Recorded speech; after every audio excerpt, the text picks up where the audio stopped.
So if I take it in terms of how we learn it in the Marine Corps, where I studied this in 5 senior schools in the Marine Corps, the Naval War College, the National War College, the Command and Staff College, Center for Creative Leadership.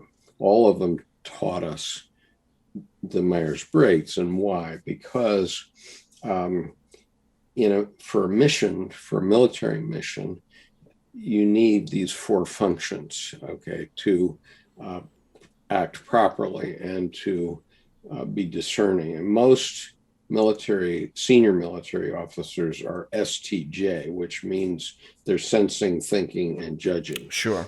Yeah, Okay. that makes sense. You probably don't have many super Yeah. creative artists in high command. Right. But those guys get max out at 2 stars. The guys that make 3 and 4 stars, people like Colin Powell, are intuitive. Okay, so here's how it works. I'm quite intuitive. I'm way out on the intuitive scale. So, I see 3 trees and I assume there's a forest. But if I show you a thousand trees and you're a sensing person, you won't necessarily believe there's a forest. I see a Okay, thousand individual trees. right. Mm-hmm. So the point is, in a military operation, you need sensing people to get all the facts. Okay, all the physical facts that are in the world that relate to your mission. Then you need an intuitive person to conjure how those facts come together, bring those facts together, and to envision how this mission should play out, and which units should do what, and that sort of thing. And then you need thinking people to work out the details of the mission, to very logically work out what you're going to do. And we have very rational ways of doing that in the Sure. military.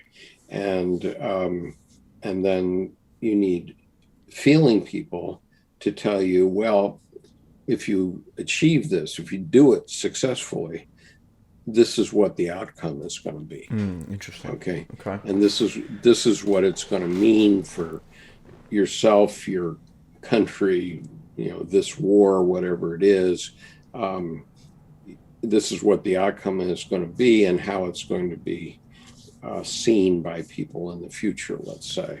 Sure. So the does I mean I don't know if it's on a mission by mission basis or if you're assembling a battalion or something. Does the military actually put stock in? We know we have these. We've got this many people who are sensing, thinking. We have this many people who are intuitive or not. Are they actually measuring that like at the Myers Briggs level, or is it more of a Yes. general?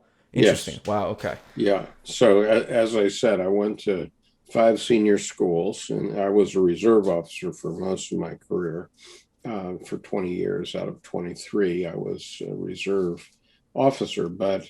Um, but when you're a reservist, they'll send you for 2 weeks active duty. So I went to these 5 senior schools in the military, and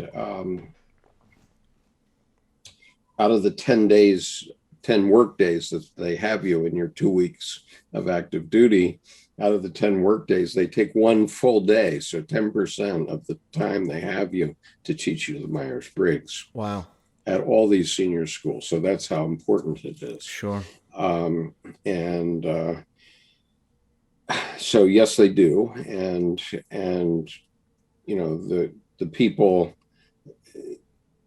we get ahead that get ahead in the military mostly are sensing thinkers, of course. Right. Because Okay, they can and operate within that. judgers who can make a decision very quickly, Right, easily. because there's a fixed Right. set of rules and it's algorithmic to follow. So the people who are good at following and seeing the algorithm and just playing it through. Right. Okay. But what would happen? People would come to me and say, "Sir, uh, please tell me what I'm supposed to do, and I'll go do it." And you say, "Okay, Captain, I want you to take your destroyer over that horizon and kill that son of a bitch and report back." And he says, "Aye, aye, sir." And he goes away and he comes back. But um, but those are those. But what they would say to me is, "Tell me what I'm supposed to do, and I'll do it, but don't make me deal with the politics." Okay, Right. don't make me. Right. Okay, and the problem is politics is all about intuition and feeling. The Okay, context, how does this play into the bigger picture right, versus right. right, right, right. And so, even, I'm still reading Seven Pillars of Wisdom right here. This is T.E. Lawrence's book. He's Lawrence of Arabia. And he says right at the beginning of it, um, I was just reading it a few minutes ago, as a matter of fact, but he says, you know, for the officers, it wasn't bad because we could see the future, but for the enlisted men, they can't see the future. They don't have the intuition to project what it's going to mean. They just have to follow orders, and you give them the orders, and they do it. But the officers are trained well enough so that they see all sides of the Right. issue.